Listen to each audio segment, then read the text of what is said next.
রাজধানীর new market এলাকায় ব্যবসায়ী আব্দুল ওয়াদুদ হত্যা মামলায় বরগুনা এক আসনে আওয়ামী লীগের সাবেক সংসদ সদস্য ধীরেন্দ্র দেবনাথ শম্ভুকে ৬ দিনের রিমান্ড দিয়েছে আদালত।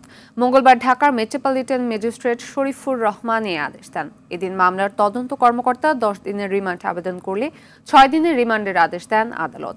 সোমবার রাতে উত্তরা থেকে ডিবি পুলিশ তাকে গ্রেপ্তার করে। এদিকে একই মামলায় ১৪ দলের সমন্বয়ক আমির হোসেন আমুর জামিন নামঞ্জুর করে কারাগারে পাঠায় আদালত। মামলা সূত্রে জানা যায়, ছাত্র আন্দোলনের সময় গত ১৯ জুলাই নীলক্ষেত এলাকায় পুলিশের গুলিতে ব্যবসায়ী আব্দুল ওয়াদুদ মারা যান।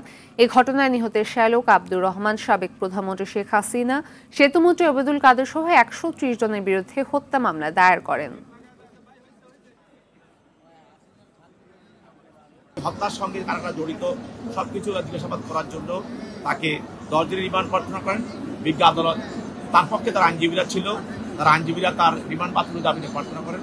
বিজ্ঞ আদালত উভয় পক্ষের বক্তব্য শোনার পর তার বিরুদ্ধে ৬ দিনের রিমান্ড মঞ্জুর করে তাকে তদন্তকারী কর্মকর্তা হেফাজতে প্রদান। নিউ মার্কেট থানার মামলা নম্বর ৪/২৪-এ তাকে ১০ দিনের রিমান্ড চাওয়া হয় এবং আমরা বিজ্ঞ আদালতে সাবমিশন করেছি। তিনি সাবেক সংসদ সদস্য, তিনি ৫ বার সংসদ সদস্য হিসেবে ছিলেন এবং তিনি সারা জীবন মানুষের জন্য কাজ করেছেন এবং তিনি একজন ঢাকা বারের অ্যাডভোকেট এবং একজন সুপ্রিম কোর্টের অ্যাডভোকেট এবং তিনি এই মামলার সাথে কোনোভাবে জড়িত না। তাকে এই মামলায় রাজনৈতিকভাবে ষড়যন্ত্রমূলকভাবে নেওয়া হয়েছে। তাকে এই মামলায় রিমান্ড আমরা বাতিলের জন্য প্রার্থনা করেছি। বিজ্ঞ আদালত শুনানি অন্তে ৬ দিনের রিমান্ড মঞ্জুর করেন।